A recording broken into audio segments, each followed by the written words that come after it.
Hej, velkommen til den her video. I dag så skal jeg spille lidt Diablo. Så skal jeg vise jer, hvordan man lægger. Eller så prøver jeg lige at spille Diablo. Jeg har lige været syg, så jeg prøver lige at starte ud med et ret lidt avanceret trick, men ikke så meget. Så tager du sådan rundt her, okay? Så tager man rundt her, ind under her, og så laver du krydset. Okay? Så du skal helt op, og så op, og så hop. Okay. Det var det første trick. Kommer vi med næste trick, hvor det er ret nemt, synes jeg. Og bare for at få den i gang, så kan man bare lige gøre sådan her. Så slår du sådan hen mod den. Så slår du hen til højre. Altså jeg er højrehåndet, så hvis I er venstrehåndet, så skal I gøre det på den anden måde. Der skal I slå den her vej. Så det her trick, det er det her. Så går du rundt her, og så ind under her. Okay? Og så slipper du den bare. Og så bagefter, så tager du den bare af.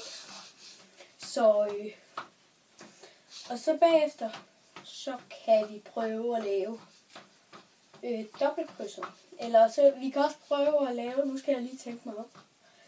Vi kan lave Thors hammer. Der kan man nemlig lave saksen samtidig. Og saksen, der skal du bruge 2 fingre.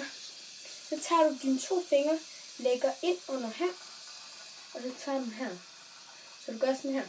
Så lægger du den ene stav, og så skyder du den bare ind på. Det gik ikke så godt, men alligevel. Så kører du bare videre. Så man lige gør sådan her. Så kan vi prøve at lave Rainbow Dash, eller vi kan kalde den regnbueisen også. Det ligner mere en is, synes jeg. Og så gør man sådan her. Så laver du krydset, som før jeg viste. Så tager du op rundt. Det er så dobbeltkrydset, det her. Så tager du den her, du lægger ned. Og det siger jeg så af regnbueisen. Så tager du den bare ud her. Og så går det bare videre. Og så skal vi lige se. Okay, den drejede lige, så kan vi lige prøve at lave det her. Det er meget smart trick. Men ja. Og så prøver vi at lave. Det er faktisk lidt svært, ja. Der er ikke så mange tilbage. Så kan vi prøve at lave fiskestangen. Den er ikke så svær.